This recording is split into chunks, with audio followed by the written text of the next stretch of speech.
Hey guys, it's Mitch. How's it going? We're picking back up with some Hitman. This is a series I did do a little bit of before. Did the first 3 issues of the series and the first appearance of Tommy Monaghan back in the Demon Annual #2. And Hitman is one of those books that I rank pretty highly, like definitely among my favorite books of all time. So we're going to step back into the goofier side of Gotham City by picking up where we left off with Hitman #4 by Garth Ennis and John McCrae. So just before we get into it, if you enjoy the channel, if you feel like you might want to help out a little bit, go subscribe on my Patreon. That gives you early access to everything I do, helps out the channel, and helps to buy new comics. So yeah, this is one of those ones where I've been a little unsure about whether or not to make videos about them. But it feels like Hitman gets a little bit overlooked when it comes to, like mid-90s DC classics, if that's a thing. When it comes to Garth Ennis, I think most people would think of Preacher first, and then probably The Boys. And then some more discerning readers might think of his run on The Punisher, which sounds like I'm being a little dismissive, but I honestly can't read The Punisher anymore now that Garth Ennis has written it. That's like the definitive version for me. But a book that I don't see talked about very much that's by Garth Ennis is Hitman. And no, this is definitely one of my favorite books of the 90s. If we recall the story of Hitman, Hitman is a hitman. He's an assassin. He was involved in the whole Bloodlines fiasco. He's really the only character, I think, that stuck around for more than like a year after Bloodlines. So got infected by alien some, and developed superpowers because of it. In his case, telepathy and X-ray vision. So now Tommy's a specialist in the assassination world, where he takes on the superpowered contracts. And in this one, we are starting out the next 4-issue miniseries, because that's how Hitman would generally go, is they go in like 3 or 4 or 6 issue stints. So this is chapter 1 of 10,000 Bullets. And we see from our cover, this one features ninjas. Hitman doesn't necessarily have the best covers. It does have some good ones. But this one, not exactly one of the more memorable ones. All right, so we're going to open things up with a big old splash, which we do get sometimes. Not too often, because, any book with Garth Ennis at the helm is going to be a writer's book.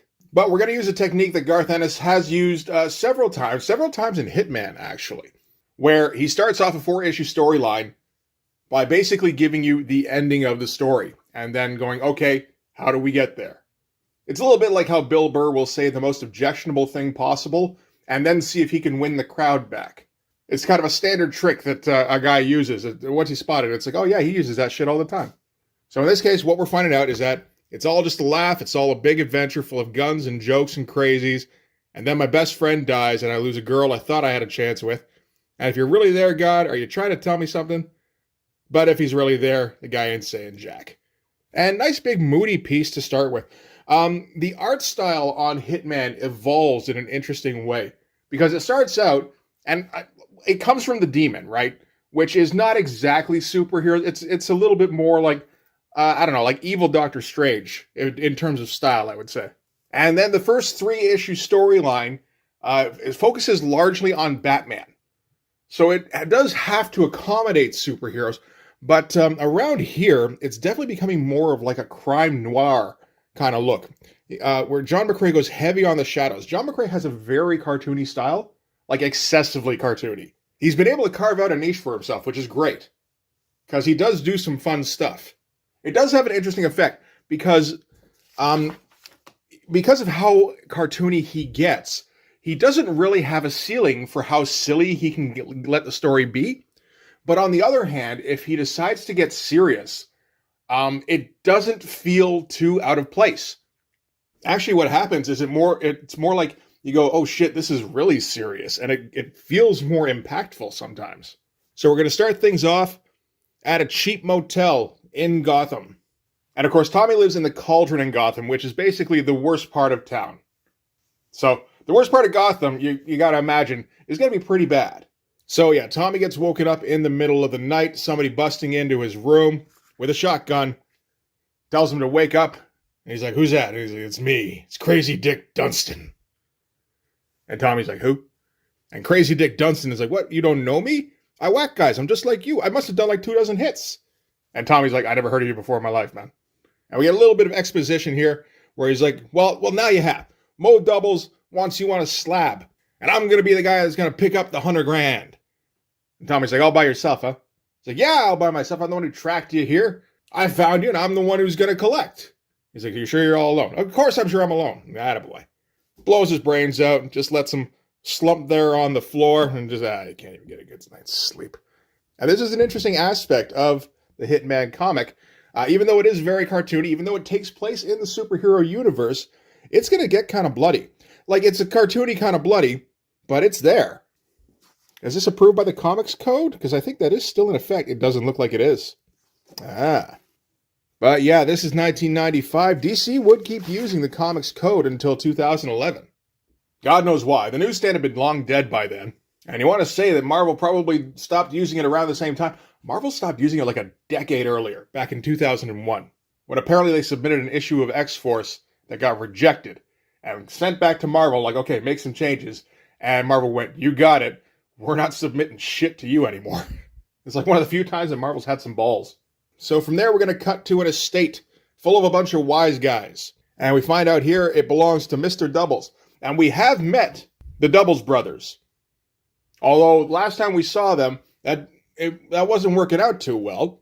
And we're going to get a fun little build-up here where one of the mobsters asked if we can maybe open a window in here. And he said, why would we need to open a window? Was it because you smelled something? Is that why? And this is something that I guess has been coming up recently in the Doubles house. And Mr. Doubles says, look, all I ask is that my people be honest with me. How am I supposed to do business if I can't even trust the people around me? So just say what's on your mind. Did you smell something? And he goes, yes. And of course, immediately he gets shot. And Mo's like, okay, anybody else smell anything? No, Mr. Doubles. And yeah, so that's Mo Doubles, that's Joe Doubles. Last time we saw them was in Demon Annual number 2, where Joe got shot in the head. And apparently he hasn't gotten over that just yet. And since they're conjoined twins, not exactly a whole lot that Mo can do about it. This is one of those things that Garth Ennis kind of specializes in, where you just go, okay, so what would happen there, though? And yeah, one of the things about John McCrea, he's got this cartoony style, but he doesn't have a problem drawing fucking anything. So now Mo's complaining. He's complaining that people keep referring to Joe's condition, that dead condition, you know. He's complaining that even though he put the hit out on the guy who killed him, which is Tommy, and he put out a bounty of $100,000, still no one's collecting on it. And then voice off screen says that's because it's not enough. And I say off screen because all of this stuff is extremely cinematic. It's all informed by like John Woo action movies and shit. And in this case, the voice belonged to Johnny Navarone. And he will kill Tommy Monaghan for $500,000. And Mo Doubles has heard of Johnny Navarone. He knows that he's the guy who took out the Maserati mob. But he doesn't know for sure that that's who this is. So he's like, can you prove it? And he's like, sure, are your guards dispensable? Mo says, yep, so shoot the orbs here, bounces the bullets off, and takes the guards out behind him. And Mo says, you're going to need to know more about Monaghan before you get started. Johnny says, I already know everything I need to. And we see here some photocopying, and I think in this case that's just a matter of expediency. I don't remember ever hearing anything about Hitman falling behind schedule. Yeah, no, it looks as though issue 2 came out a month late, and then it wasn't late again until number 31, which is like end of 1998. It's 2 years on. So they did pretty good, considering this is like, is John McCrea inking as well? Can't be, right? Oh, he is too. Fuck, at least at this time. Fuck, that's kind of impressive then. And that does actually kind of explain a little bit why the series gets more cartoony as it progresses, thinking about it. So here we got Mo and Johnny Navarone, and they're hanging out, and they're discussing how Johnny's going to tackle this particular hit. Johnny's already thought it all the way through. He has access to an agency in Washington that keeps tabs on superhuman peoples, and he says if he hadn't stepped in to intervene, they would probably be reaching out to Tommy at any point now. So just a little bit of foreshadowing there, because, you know, we're not going to get rid of Tommy in the first 7 issues, right? So yeah, he's aware that Tommy has X-ray vision, that he's got telekinesis, and so he's aware that Tommy is essentially impossible to sneak up on. But he's already thought of a way to get around that. So from there, we're going to cut to Tommy, who's over at his buddy Pat's place. Tommy doesn't have any money. You know, being a hitman in Gotham doesn't seem to make you a whole lot of cash anyway. And then he's been having to spend it all just staying in hotels. Cheap hotels, but still, that'll drain your cash pretty fast. And the other reason he's got no cash, apparently, is because he keeps putting money on the Black Sox to win. Not any kind of like series or anything, just the odd game. But apparently that's not something the Black Sox do. And Pat brings up, you could have been staying here this whole time. And Tommy's like, no way. Because in the last few issues, he ran into Batman, and he's not going to bring that kind of heat down on Pat. And this is a pretty good page. We can see here, John McCrae's got a pretty good grasp on perspective. I like the shadowing he's doing, putting on a lot of fun little detail in the background here and there. This is a shithole that his buddy's got here. But, it looks fairly real. It's gross, but it's real. And again, more of those dark, dark shadows. I mean, partially to give it that moody look. I think probably partially to help speed things up a little bit. Tommy asked Pat if there's been any work recently. Pat's like, well, the problem with your particular deal of taking on only super-powered targets, there's not a whole lot of call for that kind of business. They did get one call from this guy named Lincoln. He's a dirty cop. And he's got a 10-grand job that he wants to talk to Tommy about. Tommy doesn't particularly like working for dirty cops, but 10 grand would help his plans of eventually moving to Manhattan, which was a plan that was brought up in the last couple of issues. Pat's going to go over with him. They're going to, tear the place up with Tommy's blood money. Only thing in the meantime is he's still got to sort things out with the girl he met back in, I think it was issue 1 or 2, which is Wendy. And things have gotten pretty far along since then. I think this is meant to be a couple of months after that. So he's in pretty deep with her. And one last thing before we turn the page. Looks like he took a call from some dude named Nat. And Tommy perks right up at the sound of that. Oh, and Gotham barely survived contagion. Can the world bear its legacy? That was fucking lame, man. Fucking comics in 1996. I thought Graham Nolan was better than this. I don't know a whole lot about Graham Nolan, but So from there, we're going to cut to the Gotham Police Department, where Tommy's going to call in and ask for Lieutenant Lincoln, the bent cop. And you get a lot of great, rapid-fire Garth Ennis dialogue in here, where Tommy's like, I'm not pulling you away from anything important, am I? He's like, nah, just interrogation. He's like, thought I heard screaming. So what's all this about a 10 grand hit? He's like, tell me, you ever heard of Night Fist? He's like, I ain't like that.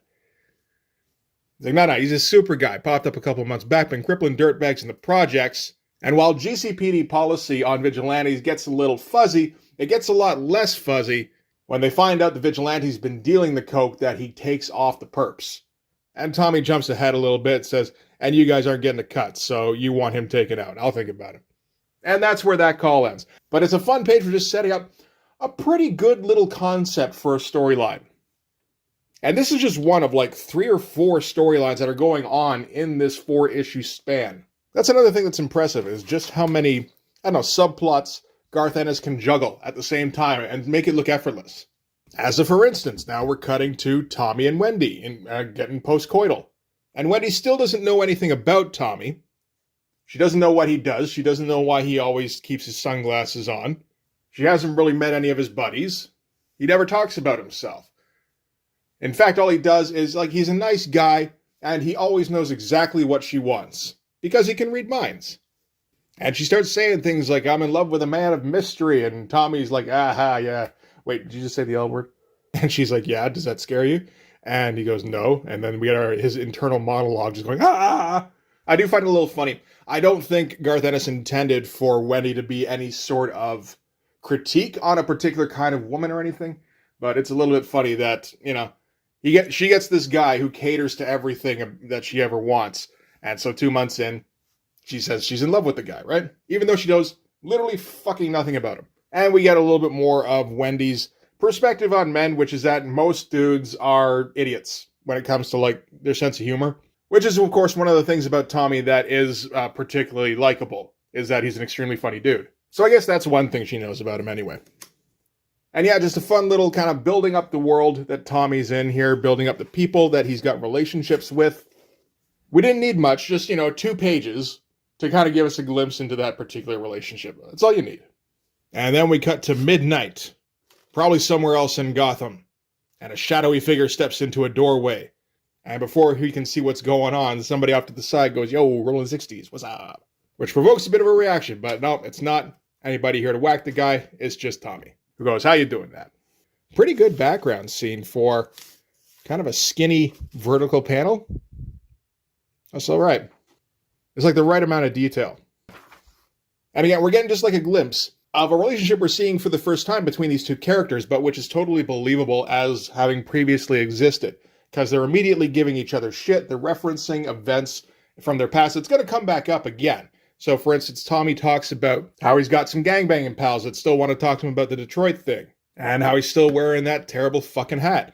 And Nat goes, nobody disses Nat the Hat's hat. So that's a good thing to know.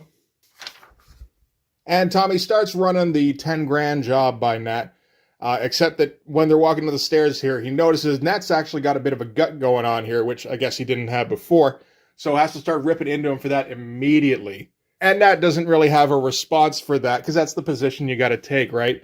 When you got something on you that you know you shouldn't have on you, and your friends start ripping into you for it, it's like, fuck, all right, I just got to take it and hope they move on. So he just keeps telling Tommy to drop dead. He's like, yeah, you want to borrow my Jane Fonda tapes? Yeah, drop dead. You got down to 5 bagels an hour, you could afford a new hat. He's like, drop dead. And Tommy stops him cold for a second. He's like, okay, wait a minute, what's with all the drop dead shit? Like, the air always turns blue around you. It turns out Nat's mother just died, and that's why he's back in town. And his mom didn't want him swearing. And it's like a dying wish kind of thing. Which does a couple of things, because, we might not be Comics Code Authority approved on this, but the newsstand does still exist, and Hitman is on it. And we want to get those kids dollars while we can.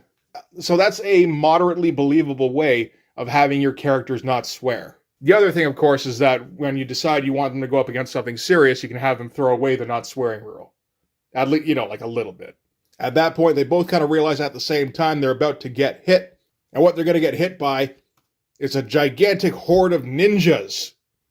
That's a fun shot. You never hear about ninjas anymore. And of course, they all just cut them down out of the air here. Like, Tommy and Nat aren't like the super precise kind of killers, but they do have a shit ton of ammo. And, helpfully, the ninjas don't have any. So that does make it a little bit one-sided. And in addition to just, being poorly equipped ninjas, they're also extremely incompetent.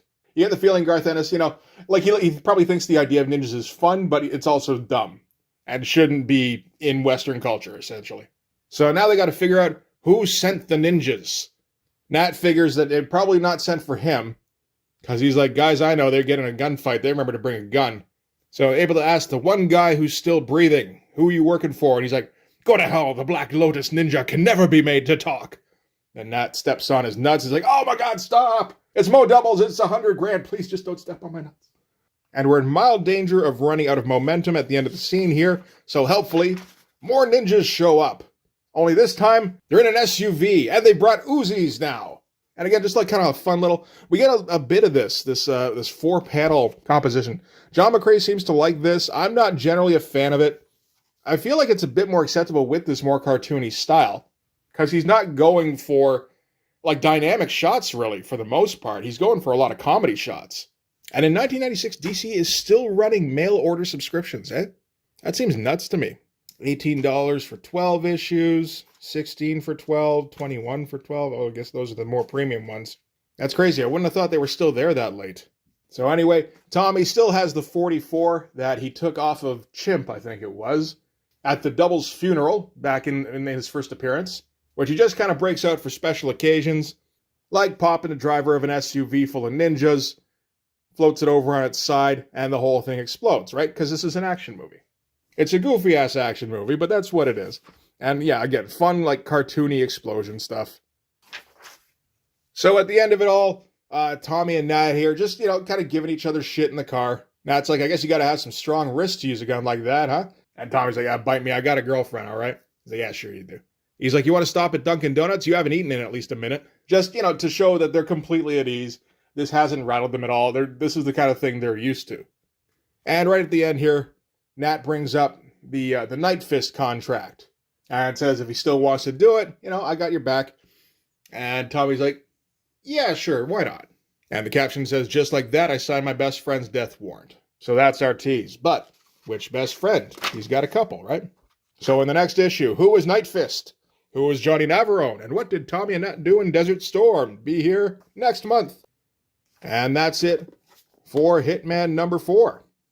So yeah, more of a setup issue, more than anything, but just a very skilled setup issue. Like, we introduced a lot of plot elements in 22 pages. Some of it was carrying over from the previous storyline. But there was an awful lot of like 1 and 2 page scenes in that opening. 1 page, 2 page, 4 for the establishing of Johnny Navarone and the doubles thing. So that's really doing kind of double duty anyway. Another one where they're talking about how Johnny's going to proceed. 2 pages for Tommy and Pat talking over Tommy's current situation. It felt like it was longer than that. 1 for the conversation with the cop. 2 pages for the conversation with Wendy. Another 4 for the conversation with Nat, but that was an important one. We needed to spend some time on that. And like the 4th page is almost all ninjas. And then the rest of the issue is just this chase and shootout, which is as it should be. Like, man, that's kind of a packed comic. And because it's a setup issue, Garth Ennis can slow down a little bit on chapter 2, but Garth Ennis doesn't do the Chris Claremont thing. I'm not shitting on Chris Claremont or anything, but the Chris Claremont thing is to just throw out plot threads at every available opportunity. And some of them you pick up, and some of them you don't. But you throw out so many that nobody really notices when you don't pick something up, unless it's something that was particularly interesting. Everything that gets thrown out in Hitman gets doubled back on. It seems like an extravagant kind of plotting. It's actually very economical. I do wonder how far in advance Garth Ennis would script these things. Because like I said, almost nothing is wasted. And it feels very much like A leads to B leads to C kind of storytelling over the course of an entire series. Every one of his series is kind of like that. Like I said, it's extremely impressive stuff. Anyway, next one of these will introduce Night Fist and properly introduce Nat into the group and get him into that whole dynamic. But that's going to do it for this one. Thanks very much for watching. If you like this video, please hit like, hit subscribe, hit the notifications so you know when the next one's coming out. Go over and subscribe on my Patreon. That'll give you access to everything I do, from the Blood Force stuff to the YouTube videos before they get uploaded to YouTube, as well as some Patreon exclusive content. You can also follow me on Instagram and DM me there for commissions, and you can go and join the Blood Force Discord server. But yeah, that'll do it. Thanks again for watching. I'll see you guys in the next one. Bye-bye.